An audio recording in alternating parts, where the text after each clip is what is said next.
Selamat apa nih? Sore, pagi, Sore lah. Good afternoon. sore. Selamat sore rekan-rekan. Kawan-kawan aja lah. Kita santuy saja lah. Tidak usah formal-formal banget, Bang. Ya, perkenalkan kalau misalkan dia belum kenal ya. Ah. Saya Alif Biomara dari Klan D. Gitu terus ya. Iya. Kalau gue adalah Dava, ya panggil aja Dapa. Jadi kita mau bahas apa hari ini? Negeri orang hitam, Yaitu Sudan. Sudan. Ya, Bukan The Hood ya. Hah? Bukan The Hood ini ya. The Hood maksudnya? Ya sudah. Lanjut silahkan Lu lanjut. nggak connect ya? What? Bro, what are you talking about, man? Aduh. Ya udah lanjut aja Bang, gimana? Bang Dava. Tadi sebelum itu ya memang dia etimologinya Sudan itu ya orang hitam gitu. Ya kayak Hajar Aswad gitu kan. Asal katanya sama. Hajar Aswad kan batu hitam ya. Iya. Ya Sudan, Bilad As-Sudan, negeri kaum hitam. Iya. Itu kan terkait dengan dulu itu ya budak-budak gitu ya dari situ, dari Sudan itu, wilayah Sudan. Walaupun konsep bangsa Sudan itu belum ada ya. Sama ke Indonesia ya kan belum ada waktu era prakolonial. Tapi juga etimologinya juga terkait dengan apa namanya fenomena ini geografis. Oh, keadaan lingkungan sana ya. Ya, yaitu adalah rawa. Ya kan lahan basah. Apa hubungannya rawa sama Sudan? Ya SUDD itu rawa. Bahasa Lahan Arab itu ya, bahasa Iya. Arab juga. Karena di selatan itu emang dia apa namanya bisa dibilang Sudan itu jadi negara yang lahan basah terbesar di dunia ya, terbesar di dunia atau salah satu terbesar, pokoknya memang di wilayah selatan itu jadi apa namanya pembatas alami gitu loh. Jadi Sudan ini negara Arab atau bukan? Kok Sud kalau asal kata rawan ya itu bahasa Arab. Ya, Sudan misalkan hitam juga bahasa Arab. Jadi Ya. Sudan ini negara Arab atau bukan? aduh, itu nanti dulu ya. Itu nanti kita jelasin dengan sejarahnya, tapi gue pengen jelasin juga kalau misalnya Sudan itu belum, bagi ada yang belum tahu, siapa tahu kan ada yang belum tahu ya. Sudan ya itu sebuah negara di Afrika ya, di tepatnya itu di bawah Mesir, dan dia itu sebelum 2011 adalah negara terbesar secara luas wilayah. Sama Indonesia lebih luas mana? Sebelum 2011? Indonesia sih harusnya. Enggak, Sudan. Sudan Bang.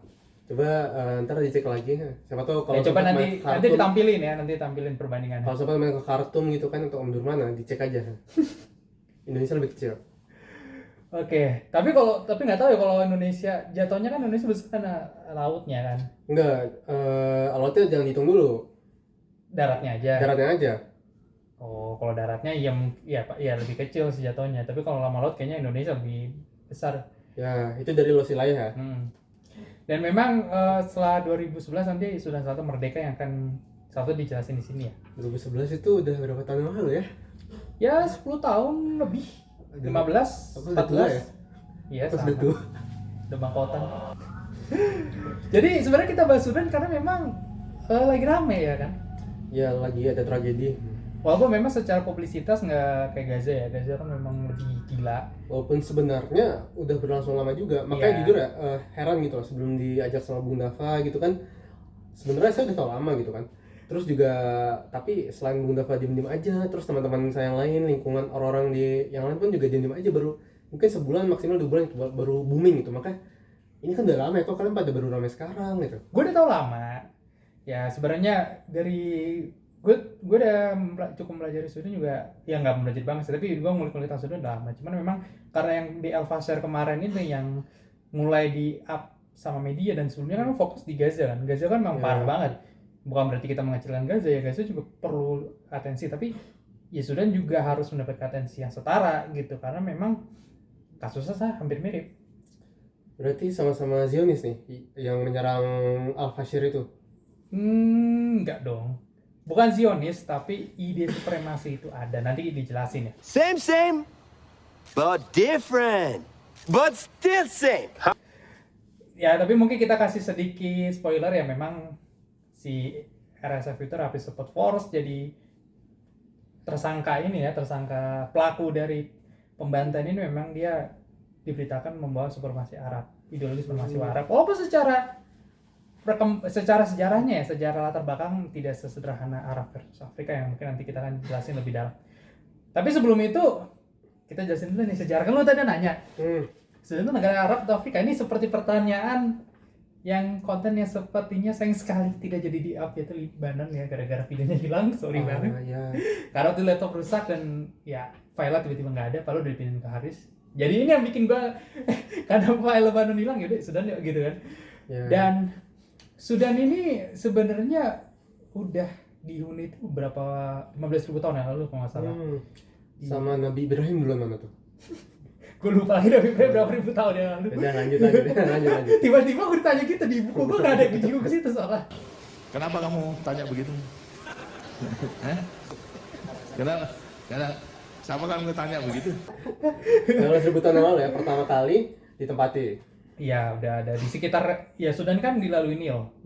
Yang dari Khartoum itu nanti ada dua, Nil biru, Nil putih. Ya. Satu itu ke Ethiopia, satu ke Uganda. Nah, Nil biru, Nil putih itu ya karena warnanya aja kan. Kalau yang Nil putih itu karena sedimentasi jadi dia kayak ke putih. Kalau Nil biru ya memang kayak normal aja gitu sungai pada ininya. Dan apa namanya ya karena Nil itu salah satu the cradle of civilization aja. Buayan peradaban ya. Iya. Walaupun memang kalau awal banget kan di sana kan di mana? Di ini Apa sih? Jazirah Arab sih. Nabi Ya. Adam bertemu dengan Hawa. Ya maksudnya kalau yang di buku sejarah di ini ya di Ur itu ya apa sih namanya? Uruk itu kan apa? Iya. Akadia bukan Akadia. Kampungnya Saddam Hussein kan? Sumeria. Nah, astaga lupa Sumeria. Iya. Ya tapi kan emang dia salah satu yang paling awal ya. Mungkin orang kalau kita Sebenarnya Sumeria lebih dulu sih. Kalau mau kayak gitu ya. Iya, Pakai memang yang bukti hard fact gitu ya, anak sejarah ya. Iya, ya Sumeria sebenarnya duluan. ya lebih dulu maksudnya ya di Nil itu salah satu peradaban paling awal gitu kan. Dan kalau kita ngomongin soal piramida nih, biasanya kita ngomongnya Mesir. Tapi jangan salah, di Sudan juga ada piramida. Iya, saya sebenarnya ada ya teman kuliah di sana kan, S1 itu di sana. Iya. Cuma sudah lama tidak berhubungan ya. Dan setahu terakhir kita ngobrol tuh dia masih di Sudan, masih. Jadi dia tuh merasakan langsung tuh antara Hemeti dan Abdul Fattah Burhan tuh dia merasakan langsung tuh. Cuma saya lupa dan sepertinya dia masih belum pulang ke Indonesia, jadi saya belum sempat ngobrol-ngobrol lagi tuh. Padahal asik tuh kalau misalkan kita ajak juga gitu. Iya. Sayang sekali ya. Sayang Padahal dia sekali. bisa memberikan apa sih namanya penjelasan secara apa namanya langsung gitu di pengalaman langsung di sana kan. Kalau kita kan memang dari buku-buku dari media gitu kan, jadi nggak punya pengalaman secara terlibat langsung. Dan balik lagi ke piramida, jadi sebenarnya ini juga yang membuat gue juga tertarik karena Ada Illuminati kah? Piramida sama.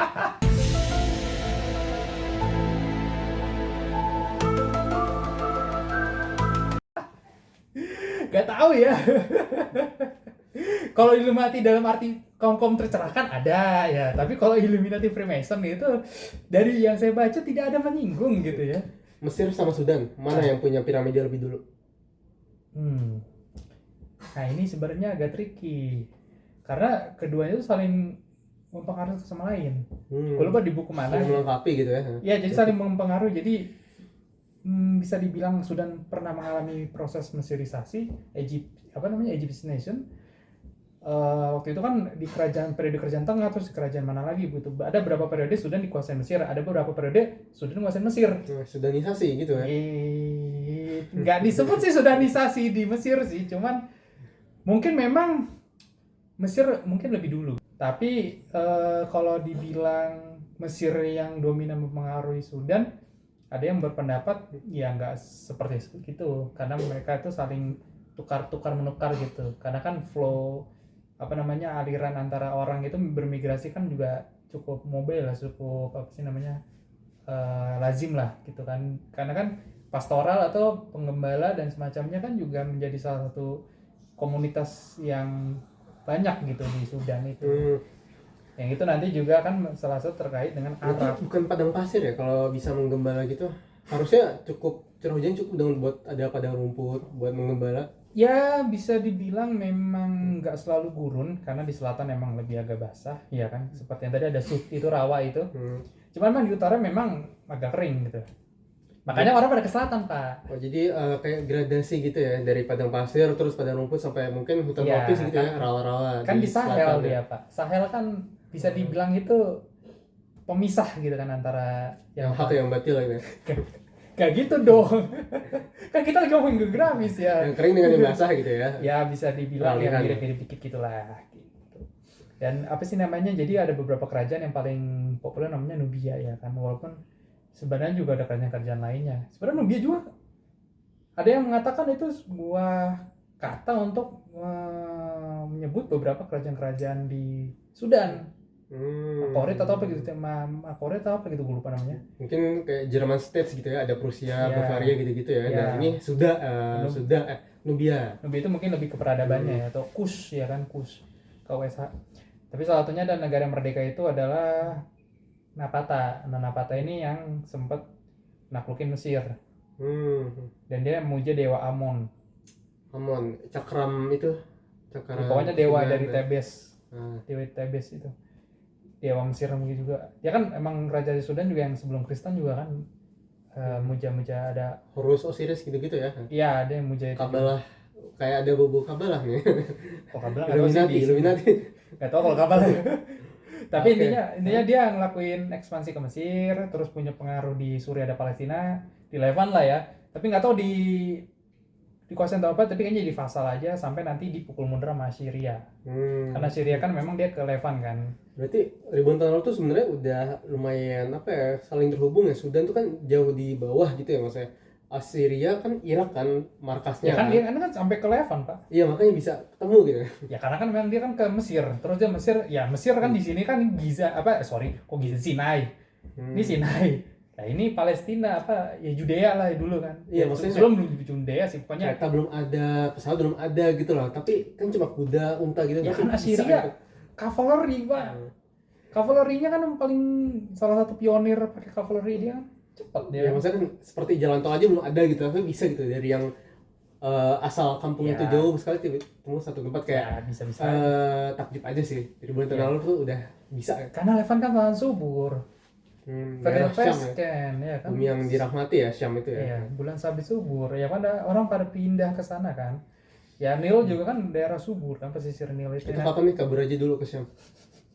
Nah, Suriah aja masih kacau, wah. Betul, kita pernah bahas Suriah ya di podcast House ya. Promosi. Jadi ini Nubia sama Assyria tempur di Sinai, di Syam ya. Bukan Nubia, Napata. Napata. Ini beda setelah Nubia berarti ya.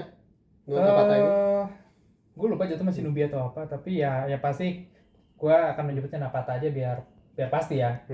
Nah, Napata ini nanti ya menguasai Mesir, terus dia mau ekspansi ke Suriah Palestina, tapi nanti ada Assyria kalah. Nah, balik ke selatan tuh kabur. Enggak, Assyria masih ketahan karena waktu itu ada wabah misterius. You can't defeat me. No, I know. But he can.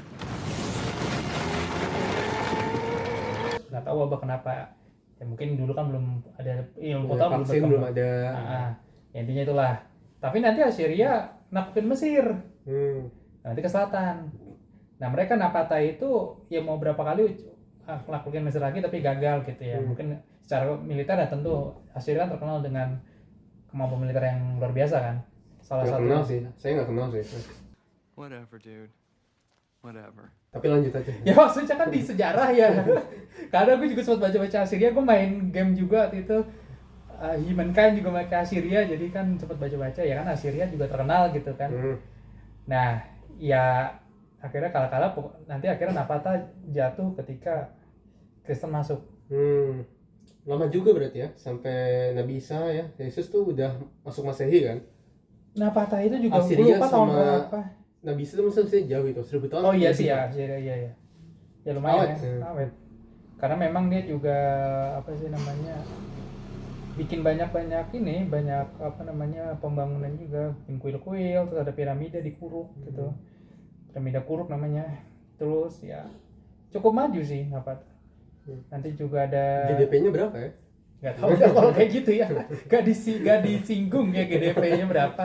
Lagi juga nentuinnya gimana ya, sulit juga gitu kan. Mungkin ada catatan gitu kan, pendapatan per kapitanya gimana gitu. Ya, sulit juga Pak, zaman segitu Majapahit aja kita yang waktu itu bahas apa, era yang kita Kayak buruk.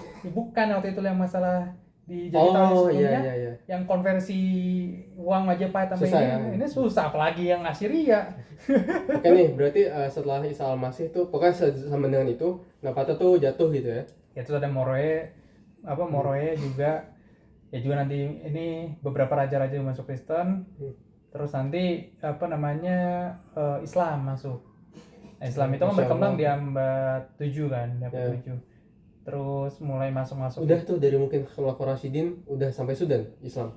Ya sebenarnya duluan Islam nih, duluan orang Islam itu datang ke Sudan tuh lebih dulu daripada orang Kristen. Oh malah duluan ya. Beda sama Ethiopia ya.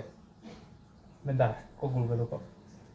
Ya pokoknya pengaruh orang, sebenarnya kedatangan orang Arab itu udah cukup lama ya, tapi mereka memang tidak menyebarkan Islam awalannya ya kan, karena memang cuman jadi pedagang aja sama pengembala gitu loh, dan nggak terlalu punya kemampuan yang oke lah soal agama, jadi nggak bisa nyebarin juga gitu kan. Jadi ya murni dagang aja. Berarti Umayyah ini mereka mulai nih masuk ke Sudan gitu ya. Ya sebagai sebenarnya dari benar-benar sebagai negara ya.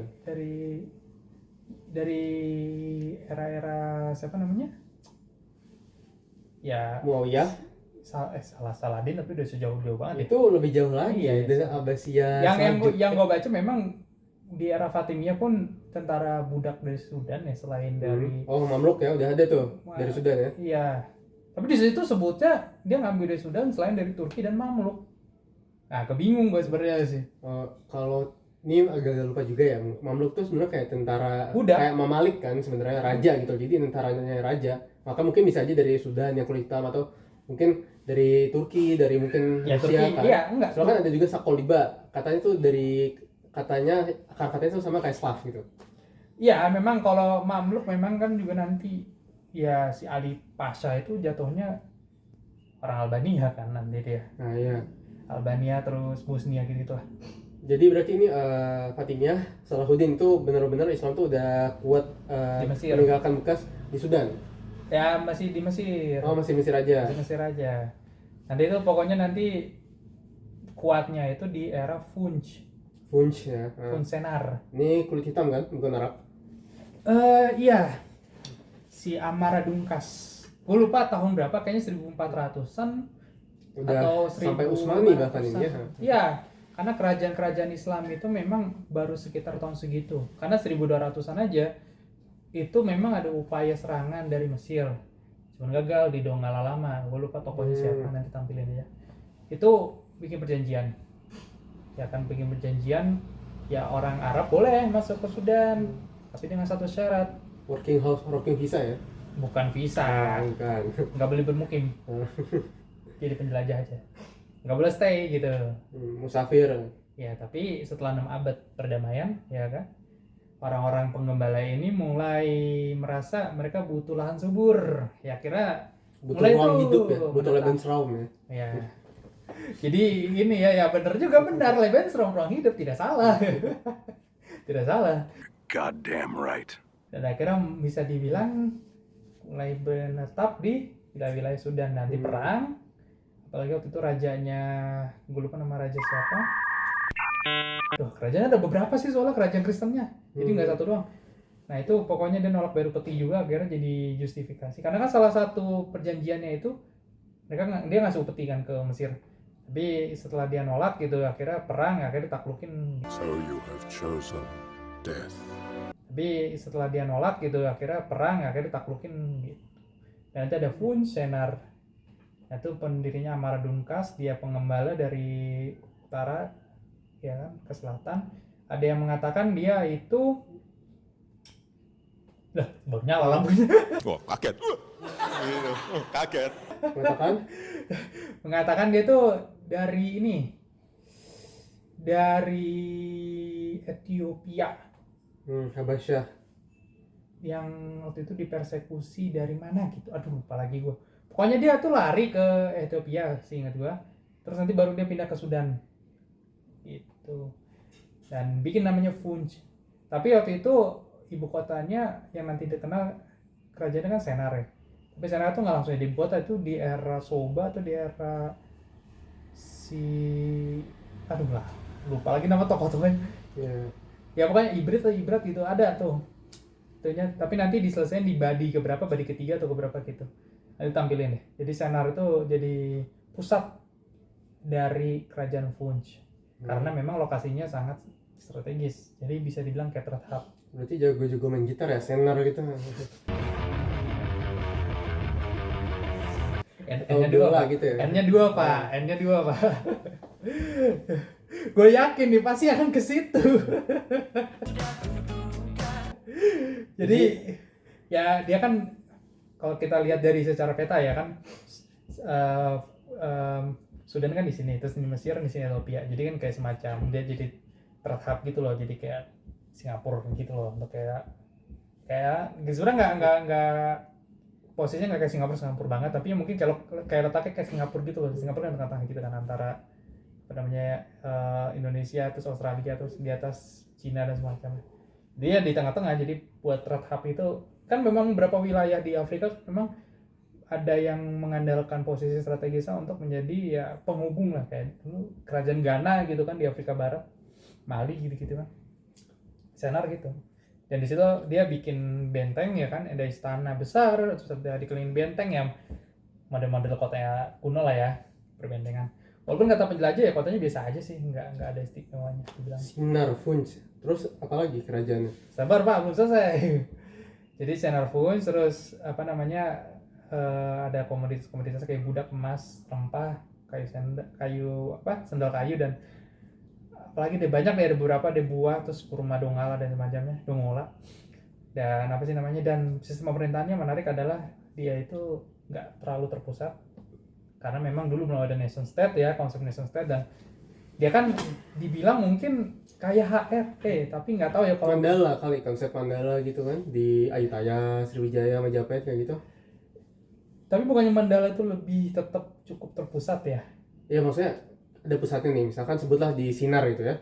Terus ada bawahan-bawahan Fasal, misalkan Kordofan, Darfur gitu kan, atau Darfur enggak? Bahrul Ghazal misalnya gitu. Mereka ya sebenarnya berpenguasa sendiri kan, mereka bisa sekehendak hati, tapi mereka kayak rutin ngasih peti, terus apa tuh masih mengakui kewenangannya Sultan Sinar itu sebagai Ya bisa. atasan mereka. Ya mungkin bisa. Karena memang ada dewan raja yang bisa gulingin raja, sultan. Gitu. Intinya menteri-menteri dan punya kekuasaan untuk gulingin raja. Dan memang chaos Pak, di Senar itu chaos. Jadi di sejak abad 17 itu ya ada kayaknya harus dituning ulang sih kalau chaos. Terus oke, rusuh nih. Ya rusuh lah, pokoknya pasal-pasal itu kan emang dia kan di wilayah itu ada sekdom gitu yang cukup independen, dan juga nanti ada ya provinsi itu ya punya gubernur dengan otoritasnya sendiri gitu, punya dia apa namanya titel atau apa, pokoknya ada semacam atribut ya yang apa sih namanya spesifik lah gitu, dan ada gelar MAKK dan itu dari tradisional gitu. Jadi sebenarnya itu kerajaan Islam tapi dia masih membawa kepercayaan tradisional ya, mungkin guys kerajaan Jawa dulu di Indonesia yang masih adat-adat Jawa masih yang kuno-kuno juga masih adopsi ya kayak gitulah. Nah jadi ya apa namanya pokoknya tuh berapa kali pemberontakan dan semacamnya, intrik-intrik politik, dan waktu itu dia juga nyerang Abyssinia di Ethiopia. Itu gara-gara perang ya, masalah perdagangan, karena memang kan dekat perang dagang gitu ya. Ya bisa dibilang perang dagang karena kan dekat dengan laut Merah ya kan. Jadi memperebutkan kontrol atas ya rute-rute dagang itu. Dan waktu itu diplomat Prancis itu dibunuh sama Funch, terus marah lah tuh si Abyssinia, perang nyerang. Diplomat Prancis dibunuh. Kenapa Abyssinia marah? Kenapa bukan Prancis? Karena waktu itu diplomatnya datang ke Ethiopia. Terus nanti kalau nggak salah lewat Funch atau gimana, terus nanti dibunuh, gue lupa. Tapi intinya dibunuh, itu permasalahannya. Ya nanti mungkin gue kasih penjelasan dan detailnya lebih lanjut. Ya pokoknya perang, si Ethiopia nggak terima ya kan, perang tuh, tapi dikalahin. Ya jadi batal tuh, nggak diinvasi tuh, nggak ditaklukin tuh Funch. Dan ini nggak jadi pertama kalinya nanti Ethiopia sama wilayah ini Sudan. tahun berapa? Tahun 1600-an, 1700-an. Kalau salah. Ya. Dan apa sih namanya? Nanti dia juga menyerang Kordofan yang dikuasain oleh Darfur. Kerajaan lain ini Darfur, walaupun dia telat ya karena Funch duluan Ke barat ya. ya barat. Fur. Ya, apa? Rumah orang Fur, Darul Abidin, Darussalam, Iya. Darfur. Ya. Nah, jadi Darfur itu juga walaupun dia nggak diketahui ya siapa apa namanya pendirinya. Jadi sumber-sumbernya nggak selengkap Funch. Jadi informasi tentang asal usulnya nggak terlalu diketahui oleh peneliti-peneliti ya. Walaupun ada tokohnya Sulaiman Khonch atau Solomon Khonch atau siapa gitu, ada tokoh apa rajanya yang terkenal gitu kan. Dia bikin kuil, dia bikin apa? Bikin kuil kok kuil sih, bikin masjid, bikin apa, bikin bangunan dan semacamnya. Dan apa sih namanya ya, secara sosial tapi Darfur tuh lebih oke lah daripada si Funch Lebih ya. toleran gitu ya. Lebih ke arah material sih, lebih makmur. Kayak Dan dia juga mengandalkan ini apa namanya upeti ya kan, tarif perdagangan luar negeri kan, orang melewat karavan melewat dibayar tarif gitu ya. Sama sih Funsener juga gitu, dia selain dari dia jadi jual produk-produk dalam negeri, dia juga dari upeti dan dari tarif perdagangan luar negeri gitu, orang-orang yang melewatin wilayah itu. ini kan Funch, Arabnya gimana? Ya Arabnya itu ya ini apa sih namanya, ya mereka ini juga nanti orang Arab kan juga pada ke sana. Tapi belum berkuasa. Kalau nggak salah ya, gue lupa sih sebenarnya. Jadi ke sana itu kayaknya orang Arab juga cukup dominan, karena ada beberapa tokohnya namanya Abdullah. Itu kalau nggak salah dia orang Arab. Karena kan ada dia orang Arab itu bikin syekhdom itu kan. Kayak semacam apa sih namanya? Feudal lah. Feudal itu loh. Otonomi itu, tapi dia nanti loyalnya ke si Funch. Nah, itu kayaknya Arab-Arabnya di situ. Karena setelah tadi jelasin, setelah nanti di 600 tahunnya masa damai akhirnya batal kan, karena orang Arab itu butuh lahan yang lebih subur kan, akhirnya perang gitu kan agar mereka bisa netap ya. Mereka nanti bikin syekhdom itu.